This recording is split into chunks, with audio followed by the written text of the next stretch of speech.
Welcome to DDRC members, staff, and guests. Multiple staff members are present to make sure the meeting runs smoothly. We're starting the meeting. Multiple staff members are present to make sure that the meeting runs smoothly and all applicants and citizens are able to communicate with the commission at the appropriate time. If you are here today and would like to speak about a case, please provide your name clearly into the microphone, and please be sure to sign in, either in the back of the room or at the podium for documentation purposes. If you are here today to speak about a case, you must speak up when the chairperson calls you for public comment.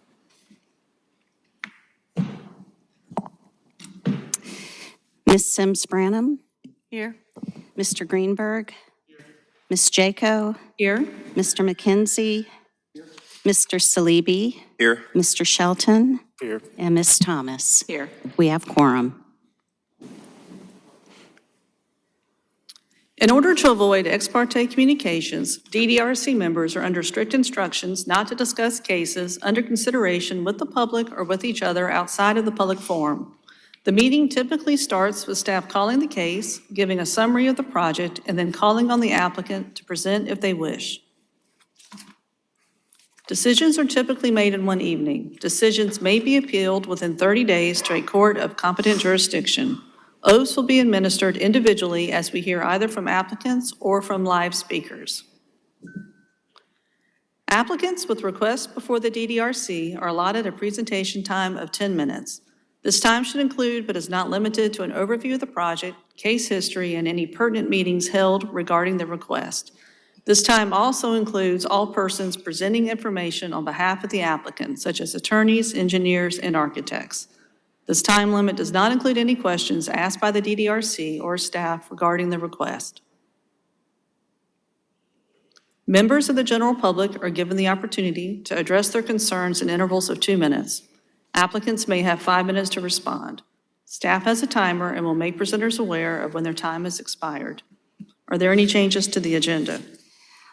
We've had one change since publication from the regular portion of the historic agenda. That's 1720 Innery Avenue, which is a request for a certificate of design approval for additions in the Wales Garden Architectural Conservation District. That one has been deferred.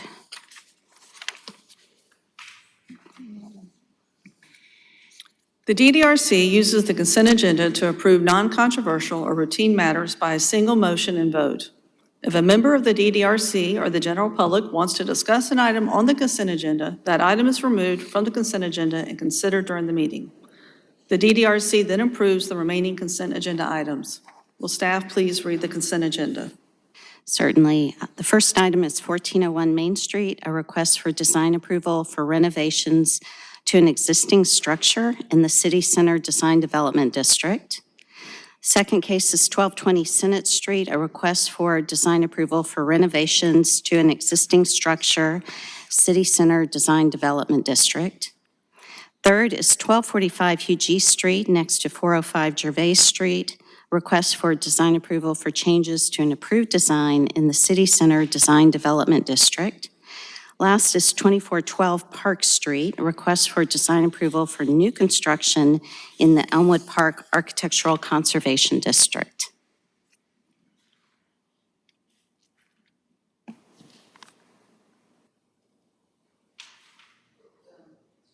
Do we need to go ahead and address on the consent? Yeah. Yes. So is there anyone from the DRC that would like any item removed from the consent agenda?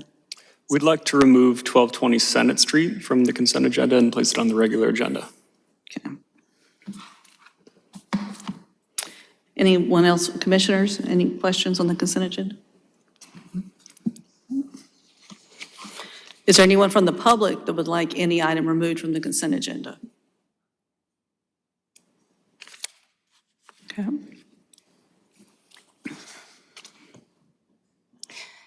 And can we have a motion to remove that, to approve the consent agenda with the removal of that item? Yeah, right. I think we're there. Yes. So let me get a motion in a second to accept the consent agenda with the change of moving 1220 Senate Street off that onto the regular agenda. So moved. unless you need me to repeat it. Okay.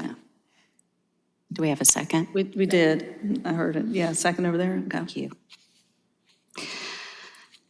Ms. Branham? Yes. Mr. Greenberg? Ms. Jaco? Yes. Mr. McKenzie? Mr. Salibi? Yes. Mr. Shelton? Yes. And Ms. Thomas. Motion passes.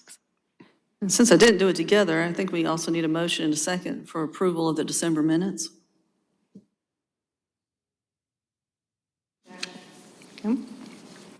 Ms. Branham?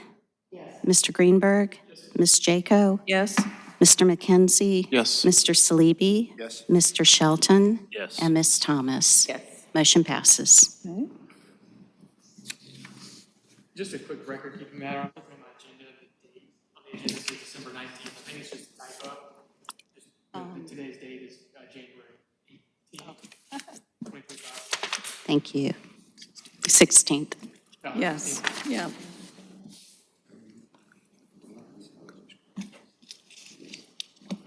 That's interesting. It's correct on this one, but you're right, on this one, it is not. I believe that that's just the recommendation agenda.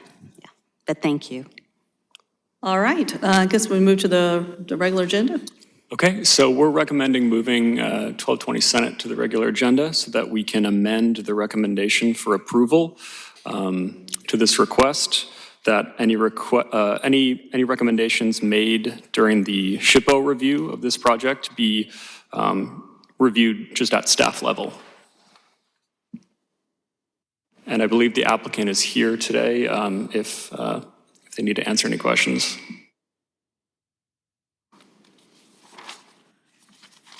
Does any commissioner need any more clarification or comment from the applicant on this?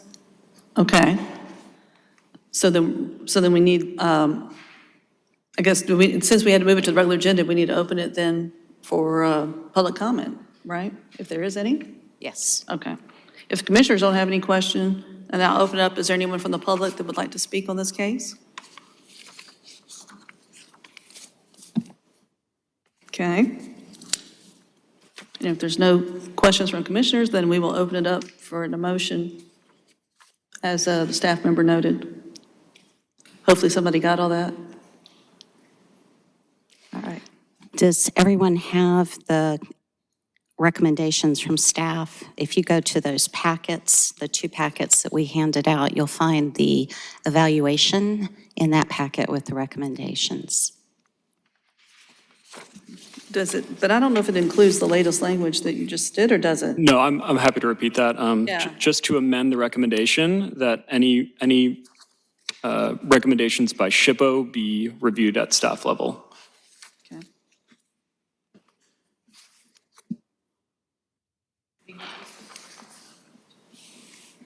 Thank you.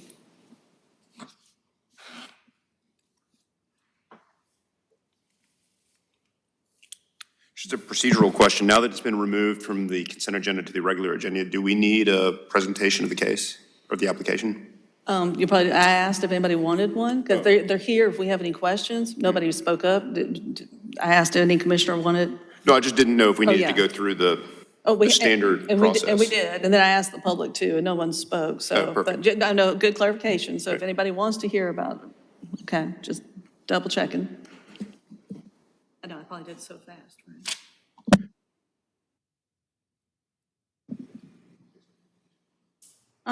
Would you like staff to do that? Okay. Okay, I think we're ready. Okay, I think I'm ready for a motion. So I'd like to move that the request for certificate of design approval be granted with the compliance with the design guidelines and recommends that we approve it. Excuse me, that was not very clear. I'm going to start over. So I request that the certificate of design approval be done for 1220 Senate Street, and that any further changes to the design, as well as any recommendations by SHPO, be reviewed by staff. Second. Ms. Jaco? Yes. Ms. Sims Branham? Yes. Mr. Greenberg? Yes. Mr. McKenzie? Yes. Mr. Salibi? Yes. Mr. Shelton? Yes. And Ms. Thomas. Yes. Motion passes. Okay, next case.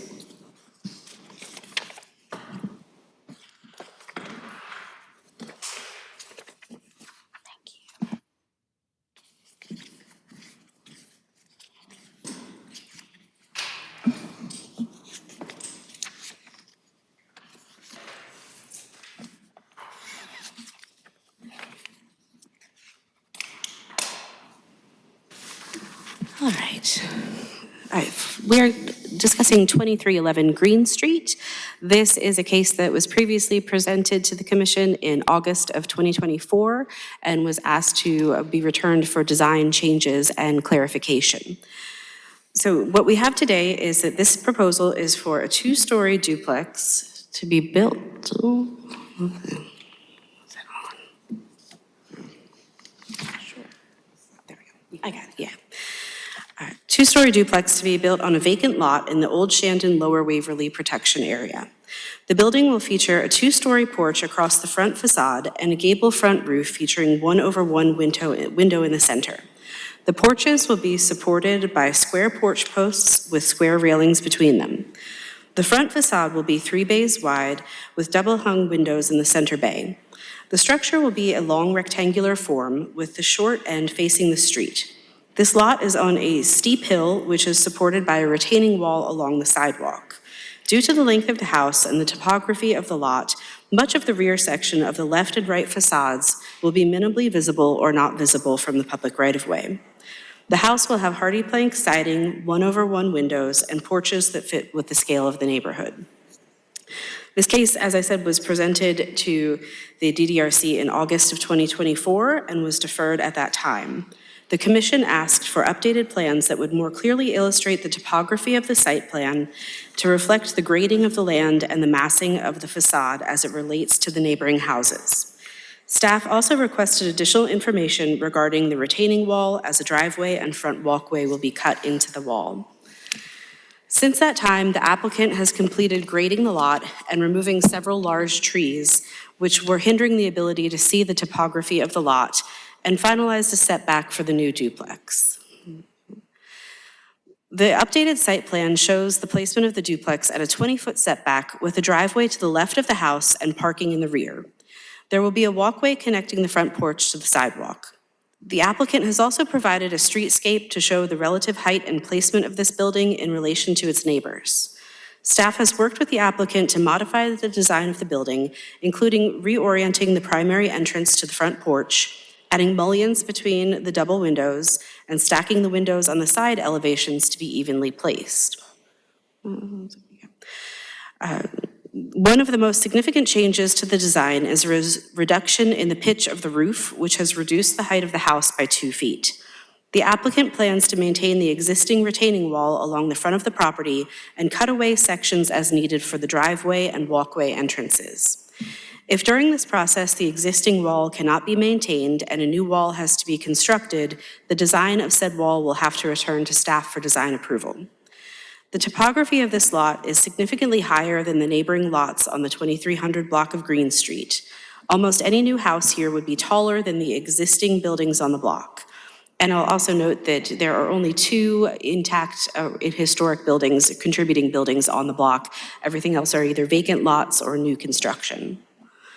Staff recognizes that the applicant has made several efforts to minimize the height of the building and create a consistent pattern on the block. So to go through some of the pertinent guidelines, height. Height was one of the main concerns at the previous presentation. So the guideline says that to construct new buildings to a height that is compatible with the height of surrounding buildings, new construction shall not vary greatly in height from older buildings in the vicinity. The proposed building will be 2 stories tall, which is consistent with other buildings, older buildings in the vicinity, and in keeping with this guideline. The topography of the lot will require this building to have a taller front foundation than its neighbors, but the house itself is similar in height to surrounding structures. The applicant has agreed to install landscaping to help minimize the appearance of the foundation wall, and staff recommends materials that will be approximately 4 to 5 feet tall to appropriately screen the foundation.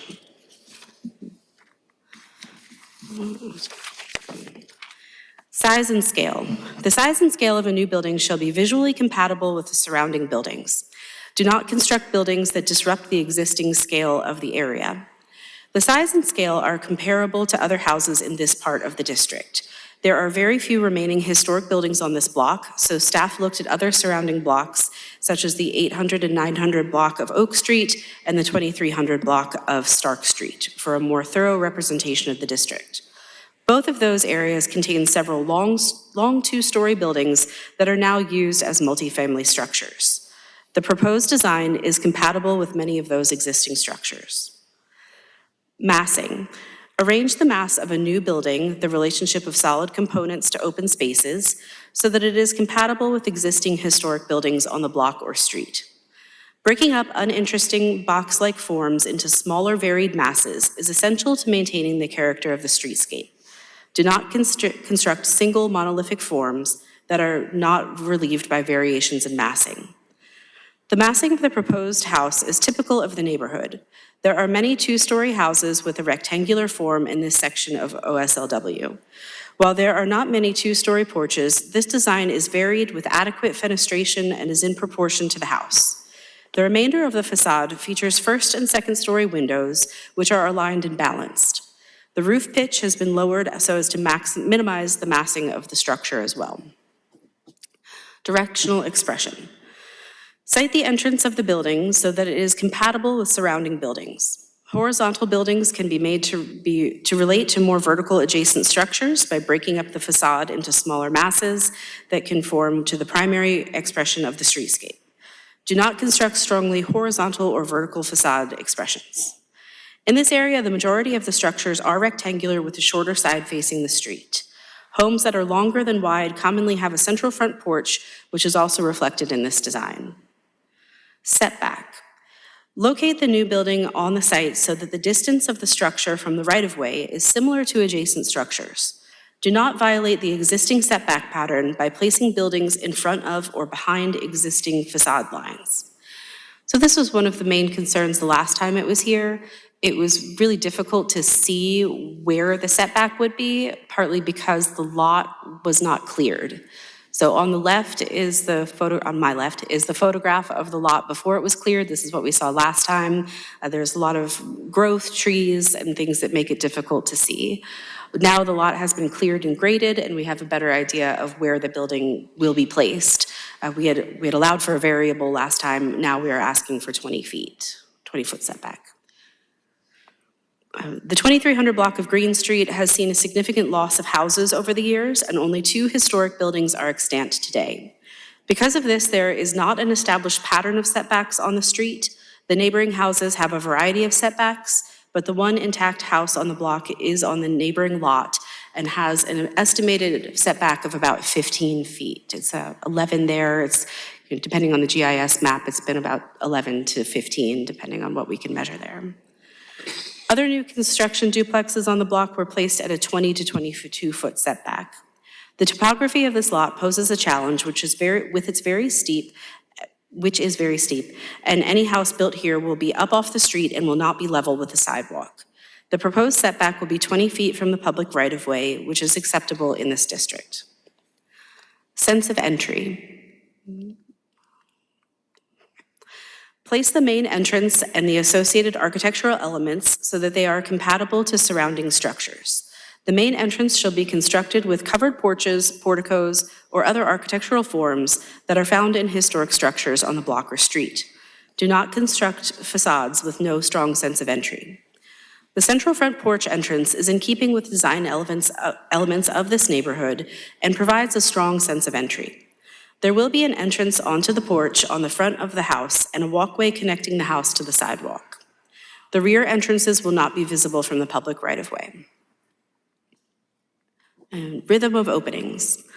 Construct new buildings so that the relationship of the width to height of windows and doors and the rhythm of solids to voids is visually compatible with historic buildings on the block or street. Maintain a similar ratio of height to width in the bays of the facade. Do not introduce incompatible facade patterns that upset the rhythm of openings established in surrounding structures. The proposed design is well proportioned and visually compatible with the historic buildings in the area. The porch maintains a consistent rhythm and is visually compatible with the historic buildings on the block. The windows on the front facade will be well-placed and balanced, with windows and doors being set in from the corner boards and mullions between the double windows. Windows on the side facades are in line with one another and well-positioned. The roof shape. The proposed structure utilizes a front gable roof, which extends the full length of the house. The front gable will be slightly recessed, and there will be a shed roof over the front porch. This is an appropriate design for the street.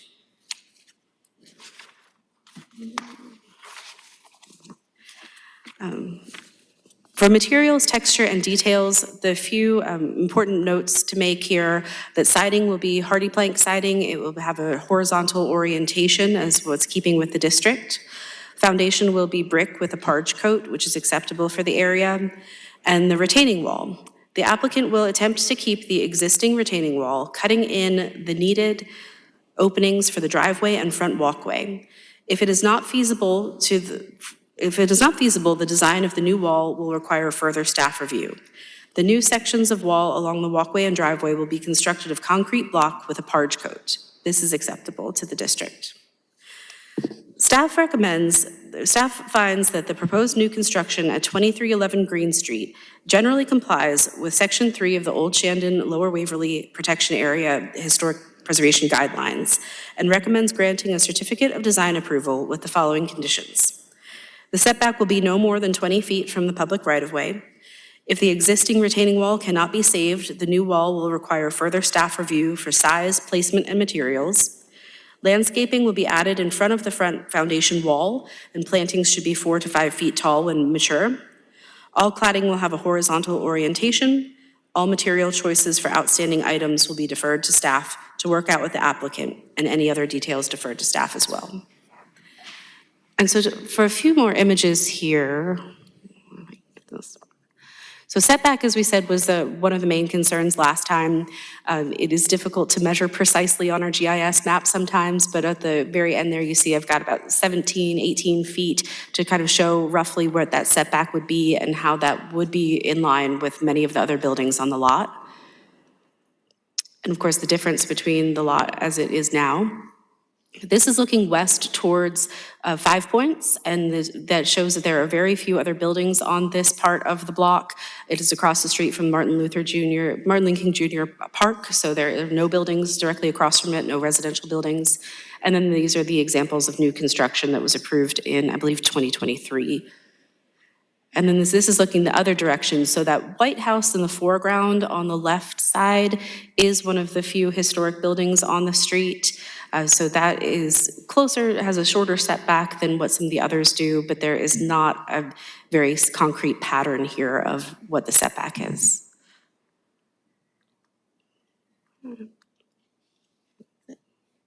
Any questions?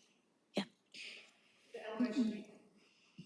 The elevation that you showed a second ago is not what we have in our packet. We have the windows aligned. Oh, yes. So I think that was the last submission, but I thought they aligned, but in our packet, they do align now. That's correct. Okay, I just want to be Yes. sure that everyone on the commission knew that they do align now, which really gives the side elevation a lot more consistency. Okay. So it doesn't look like that. Right. Okay. Any other questions of staff? Okay. Is the applicant here or anybody here? Okay. Hi. Good afternoon, Madam Chairman. I'm actually not the applicant. My name's Toby Ward. I'm an attorney here in Columbia. And in fact, my office is in 5 Points. And I drive by this property all the time. And first of all, Are you here to speak for the applicant? I am. Okay, great. And so you stated your name, I did, and do you swear to tell the truth during this proceeding? as much as I can. Thank you. All right. And so the applicant was pleased to work with staff over these last 5 months at some substantial expense to come up with a plan to develop the property that meets the approval of staff. We hope that you'll find it satisfactory. There is a lack of housing stock in this area, and so this would add some housing stock to the area. As the staff noted, there's a lot of other vacant property in there, and we hope that this will bring some more development to the area that is consistent with the plan. And now that at least this applicant understands what staff is looking for. We hope that, that we can be the person that brings the other stock to the area. But again, we're pleased to have worked with the staff to give something that I think the staff approves of, and I hope that you'll approve of. Thank you. Is there any questions to the applicant's representative? Yep. Does the applicant have any issues with the recommendations made by staff? No, we're pleased to comply with all of them. Great, thank you.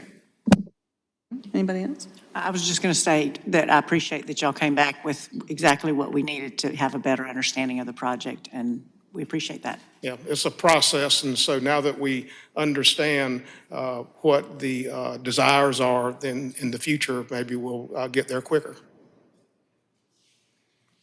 All right, any other questions? All right, thank you. Thank you, Madam Chairman.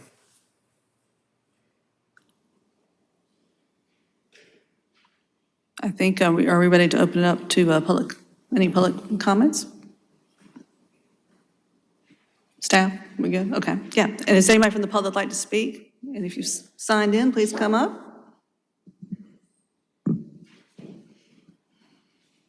Good afternoon. Hi, yeah, please state your name. My name is Vivian Clark James. I'm president of the MLK Laurel Waverly Neighborhood Association. And Do you- we've been here for, I just want to swear you in real quick. Do you swear to tell the truth during this proceeding? yes, I do. All right, thank you. I reside at 906 Oak Street. And as we have been looking at an inundation of students into our community, as they say they're creating more housing. No, it has not been more housing. The two other buildings that were just put up on each side of that house, the historic house, is stuck in the middle and is being overshadowed by these two-story duplexes that are full of students. There was never any for rent signs or anything for residents to even think about moving into them. They keep creating more and more student housing in our community, which is causing a problem. It is also causing the characteristic of a historical neighborhood to be destroyed. And these houses, if you looked at the picture, the driveway, how they're going to extend that historic house that sits right beside it on the left, they can barely get up the driveway as it is now. That retaining wall does not just run in front of that building that they are proposing. It runs all the way to the corner. So in their replacement, are they just replacing the part of the wall right in front of their building? Do they replace the whole wall all the way up to the corner of Oak Street? And we do have some two-story houses in our community, but they are single-family residential dwellings. They do not look like these commercial duplex apartments that they're now putting into our community. The driveway that is proposed for this has a one-way in, one-way out, narrow opening on an incline that comes down into the street. They may have parking set up for the apartments, but because these apartments have been being rented to students, the parking on the streets have increased, and there's only that part of the street on Green Street is just a short block. So now they're taking parks from people that are frequenting or dropping their children off at the park. So parking on the street is becoming a problem because the two that they've already put there. And so we've been inundated with these duplex apartment complexes for students that is changing the whole characteristic of the last standing historically Black community within the city limits of Columbia. And we are really at wit's end of how do we curb this influx of regentrification of our community. So we do not see this being a smooth transition into just increasing housing for residents. This has not been the case. And I reside at 906 Oak Street, and we don't have buildings that look like that on Oak Street, as he was stating earlier. But we are every day going around seeing more and more and more. I rode through the community this morning, the two that they just built, this one, two they're putting on the corner of Height and Stark Street. They're now saying that they're gonna put some on Height Street near Gervais Street. That is 5 multifamily duplexes in a residential historical neighborhood with a covering. That is too much. Thank you. Thank you. Anybody else from the public? Yeah. Good afternoon. afternoon. My name is Dr. Bambi Gaddis. I reside with my husband at 904 Oak Street. And do you swear to tell the truth during this proceeding? I do, and I will be brief. Happy New Year. I don't want to be redundant, but I would welcome, I don't know where you reside, but I would welcome you just to drive through the MLK neighborhood and visually look at what is happening there. To her reference on height and Green, Height and Stark, it is just visually a horrendous deterioration of the spirit of that community. The foundations of those two homes that are right next to the one on the right that Wilson Construction is building, there is a dilapidated shack with the roof that has fallen in. I have no idea who owns that property, but this new structure next to it looks like a Gotham event. Across the street, just steps away, is another Gothic event that they're building. It, by the foundation that I see, it has to be at least a 2-story structure. I would welcome you to look at it. It is a horrendous thing to do to a community. We are not in favor of progress. But visually speaking, these things would never be allowed to happen we are defined here as Old Shandon. I will, in my lack of knowledge about New Shandon, which is right across the park, and all that's there is nothing that I can see, even in New Shandon, that reflects what they're doing in our neighborhood. I would really ask you to appeal that request. In closing, as all my grandkids and daughter grew up on, and since she's 44, you do the math.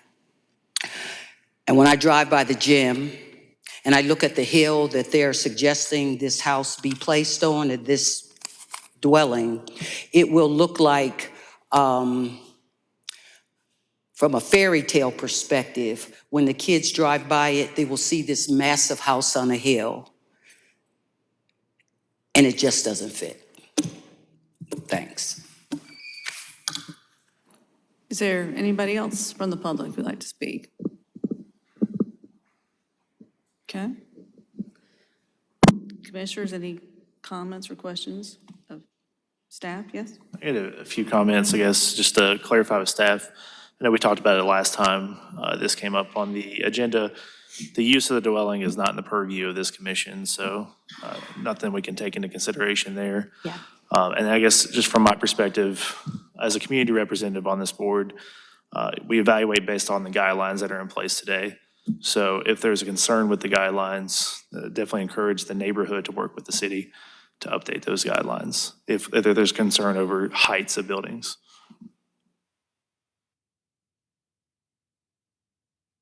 Any other commissioner?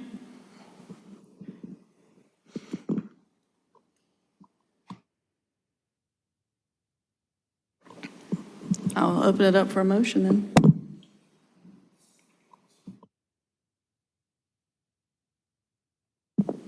I'll make a motion to approve certificate of design approval for 2311 Green Street, finding that it generally keeps with Section 3 of the Old Shandon Lower Waverly Protection Area Historic Preservation Guidelines, with the following conditions: that the setback be no more than 20 feet from the public right-of-way, that if the existing retaining wall cannot be saved, that the new wall will require further staff review for size, placement, and materials, that landscaping will be added in front of the front foundation wall, and that the planting should be 4 to 5 feet tall when mature. All cladding will have a horizontal orientation. All material choices for outstanding items be deferred to staff to work out with the applicant, and that all other details be deferred to staff.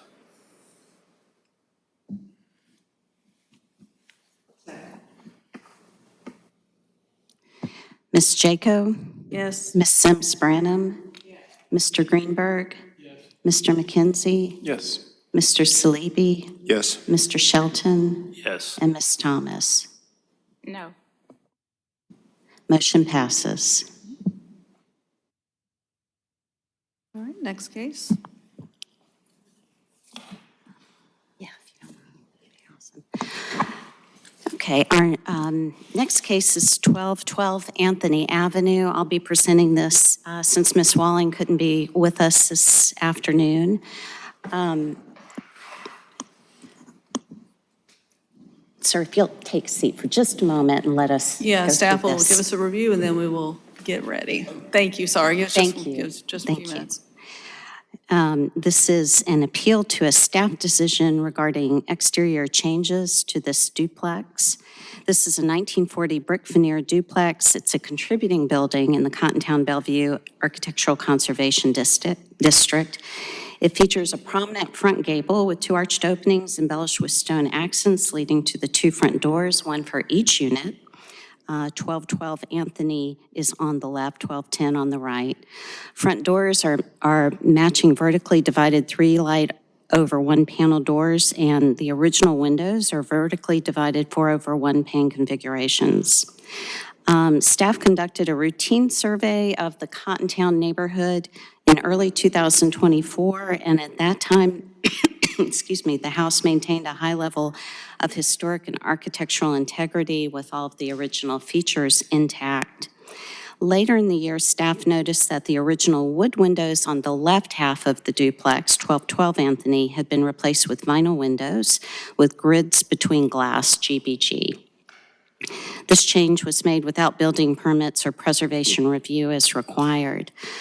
Staff reached out to the owner to inform them of the violation and that vinyl windows are not permitted in this district, and informed the owner that they would need to replace the replacement windows with aluminum clad windows, which better mimic the look of historic wood windows.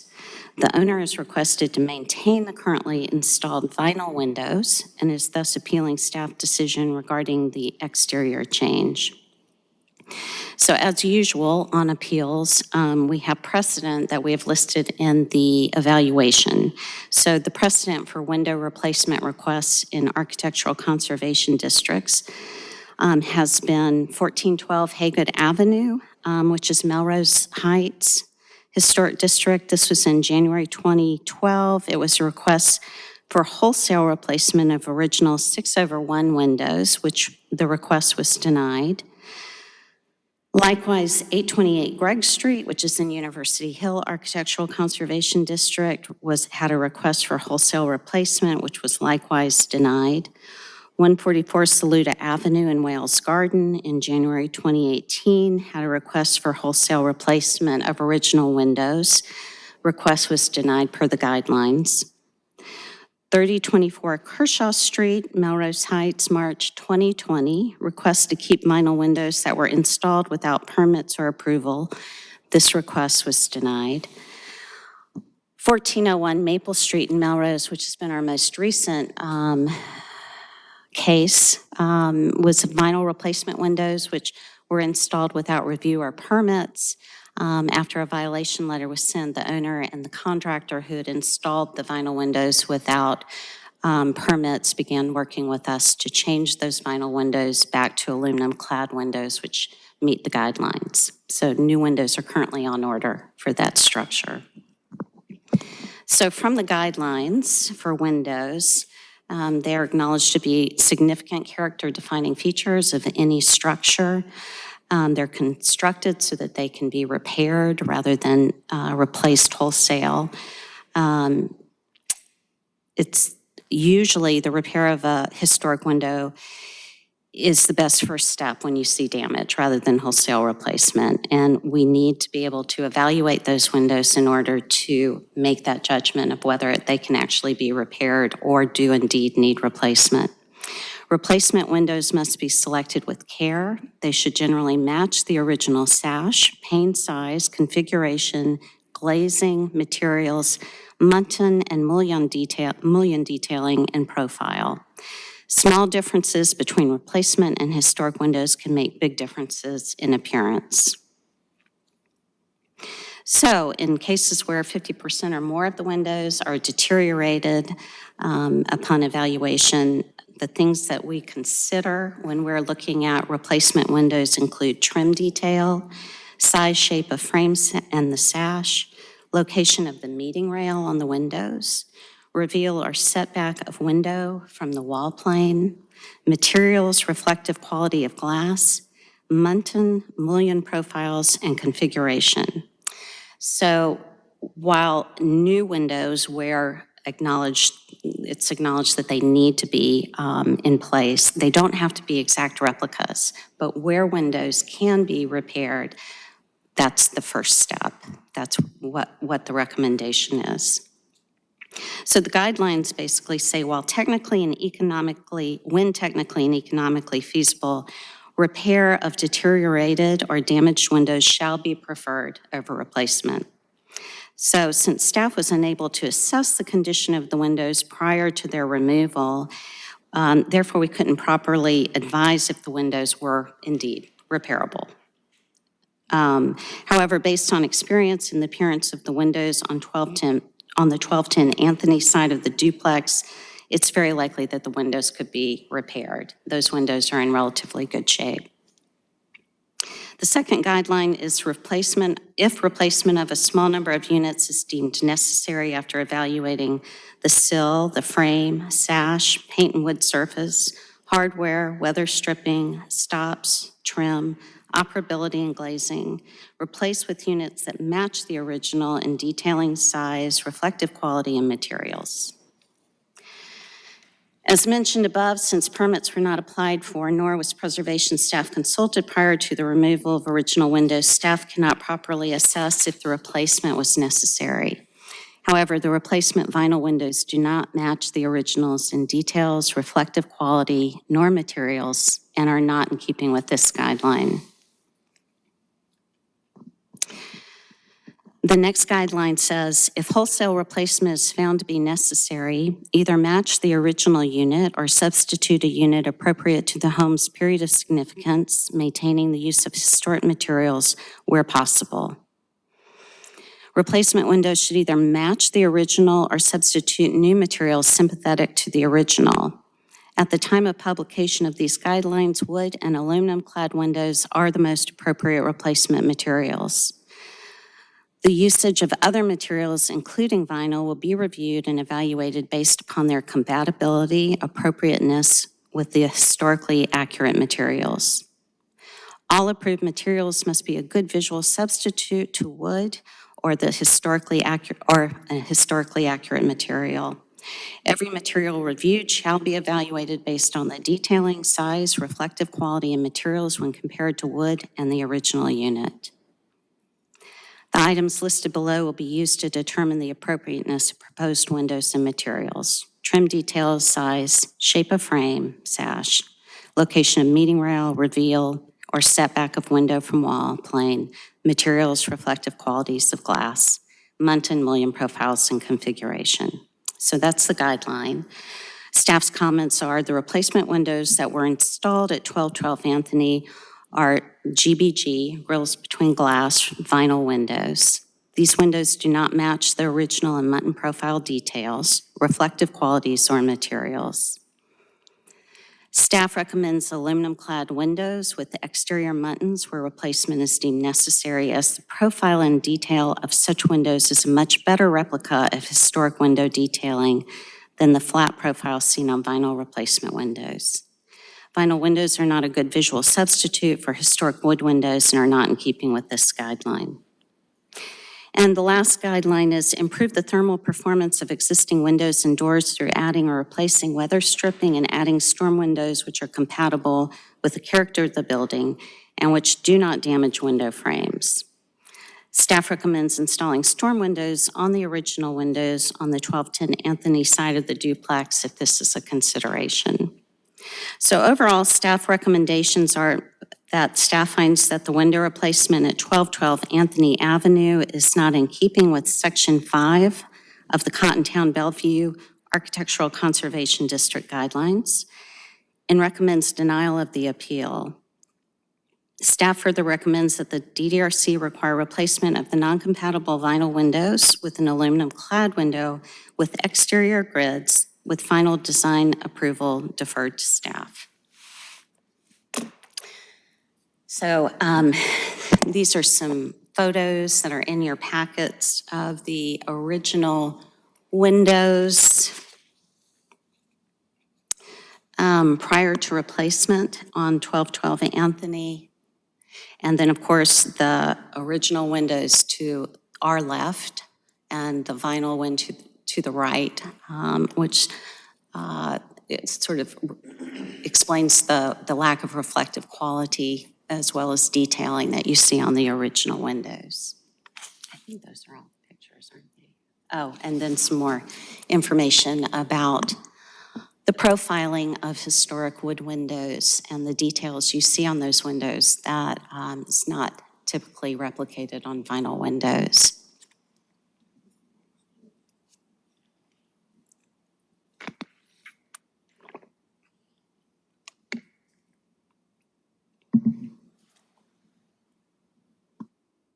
Any commissioner have any questions of staff? Okay. Is the applicant here? All right, please, yeah, come on up and state your name.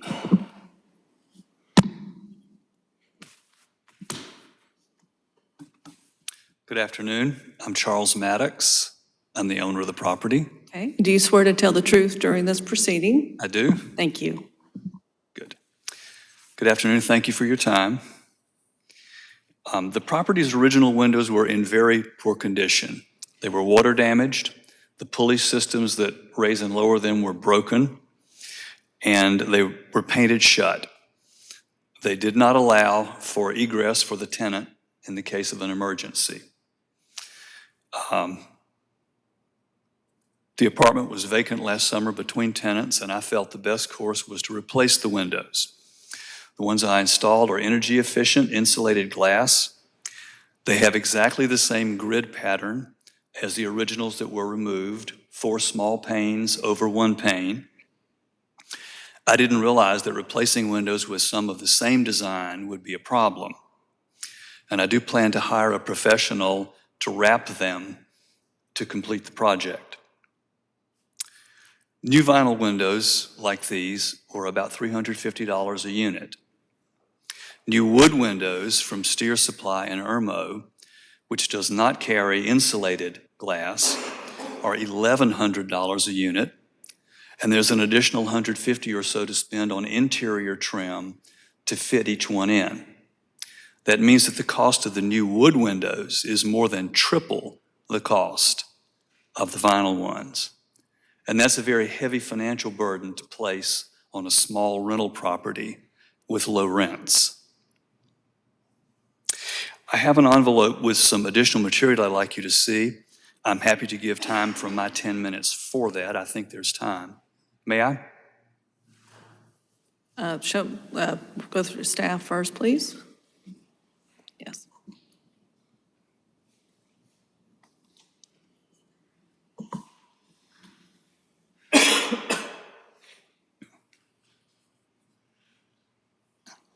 These are photographs of other houses in the neighborhood that were approved for vinyl windows. There are several on my street, including the house next door, 1214 Anthony Avenue, which has exactly the same windows that I installed. That was included in your original application as well.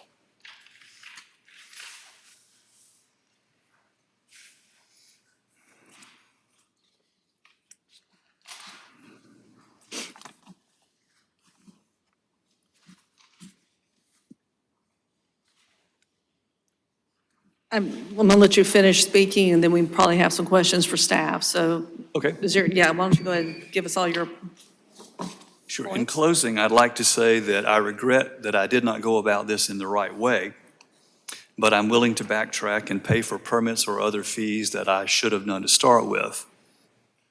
I'm requesting approval of the vinyl windows and to be able to complete the project. All right, thank you. Is there any questions of the applicant by Commissioner? Okay. Have you looked yes. into the cost of the staff recommended aluminum clad? You mentioned the wood and the vinyl, but staff has recommended aluminum clad windows. Did you look into the cost of those per window? Today is the first time I've had any word of recommendation from staff. Thank you. Yeah, go ahead. Just to clarify this new exhibit some of this was in our packet to begin with, but it didn't have an explanation of what was in it. But are these projects that are in the same historic district and came before DDRC as an approved window? The properties are located on my street and on Gray Street. They are in Cottontown District. I'm talking to my staff, sir, if you don't mind. So since I'm not the staff for the district, I can give you what I know about how things are administered, but she will have more exact information on houses. I can tell you staff has not approved any vinyl windows that I certainly know of, since it's not permitted per the guidelines. So certain windows get installed by folks without permits, don't always get caught, or they may have come into the district years before and are sort of grandfathered in. But as things come forward and are reviewed by staff, then the guidelines take hold. Thank you. Yeah, I was gonna add that context to me is really important. Is we had the pictures here, but we do not know what the installation dates were here, because they could have been grandfathered in before the district guidelines came into place. That in my neighborhood of Melrose, that's happened. So that is definitely a possibility there. And of course, pardon me. Go ahead. I was going to say, I'm assuming these are all fall within the historic district boundaries, but I can't know without checking that. Yeah. Right. Well, I just know since I've been on the commission, our precedents have been very clear. So is there any other questions to the applicant at this point? I'm going to open it up. Okay, thank you. I think we will open it up for any public comments.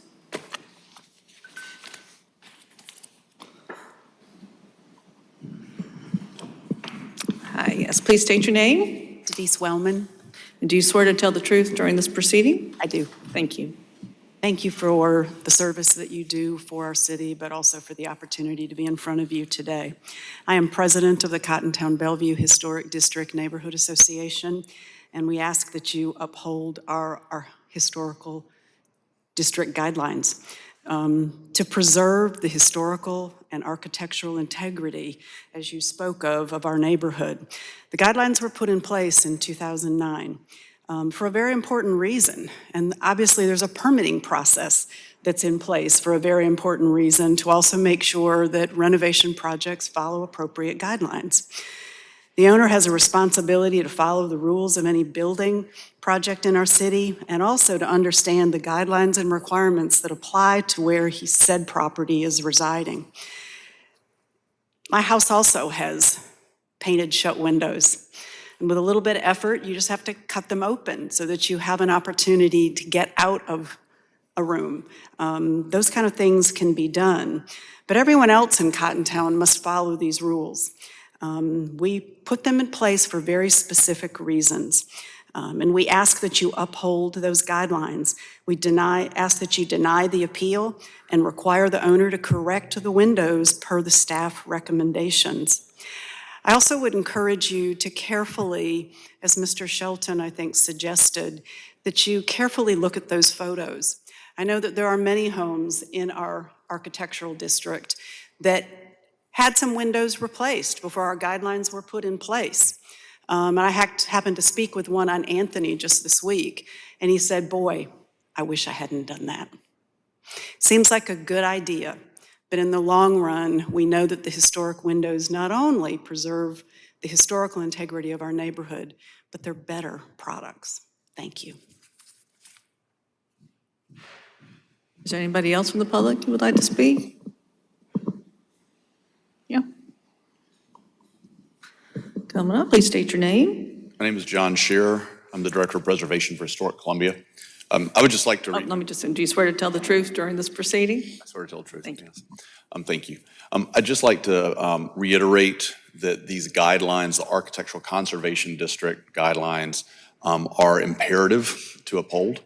As a property owner in historic districts, I myself have had to apply and comply with these guidelines.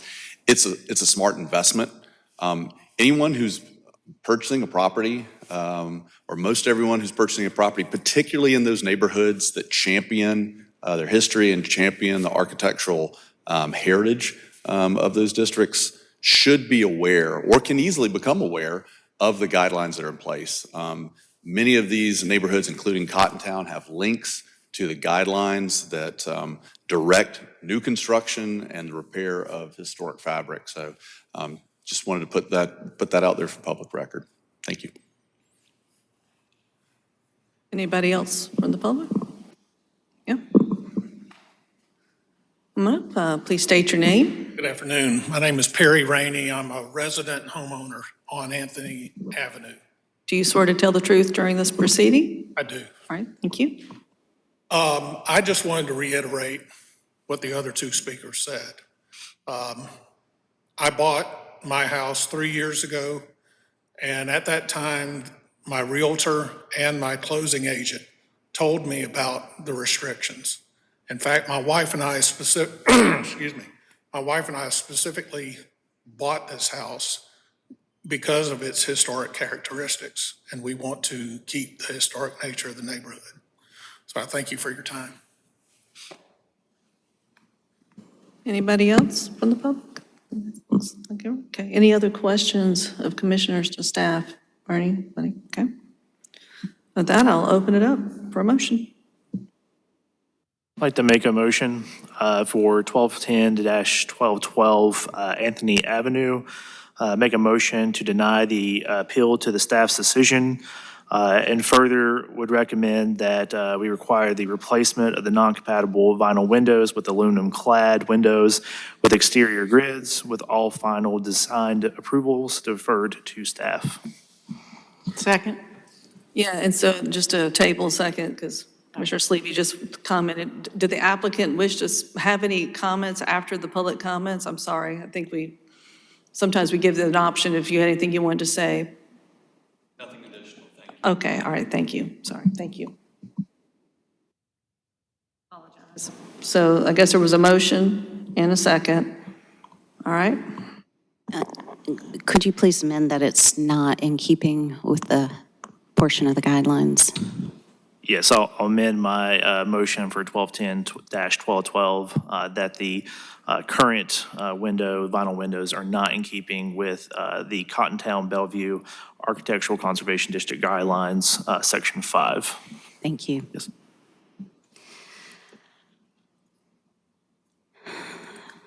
I'll second the amended motion. Thank you.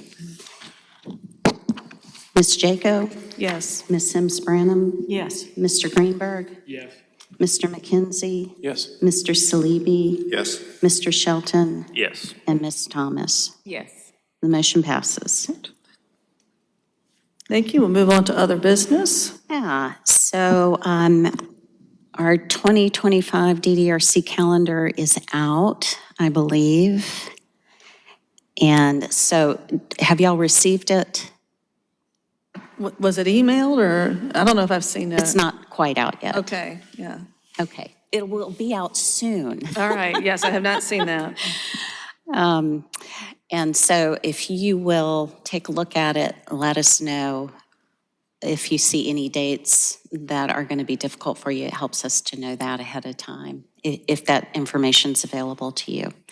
And also, we are going to do elections today. Do they already have the little, okay.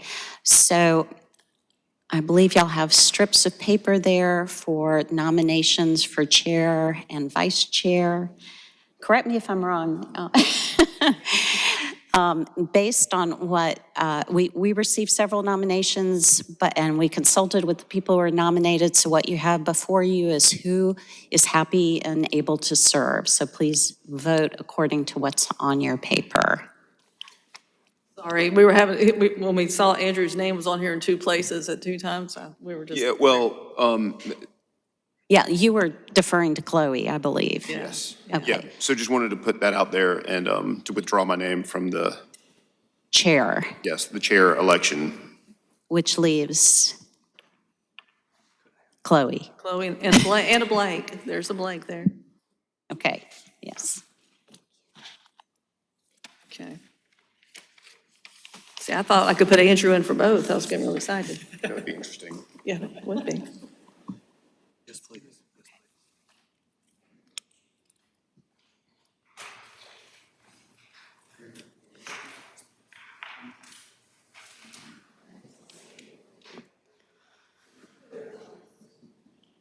All right. Guess we'll do this. Yes, please.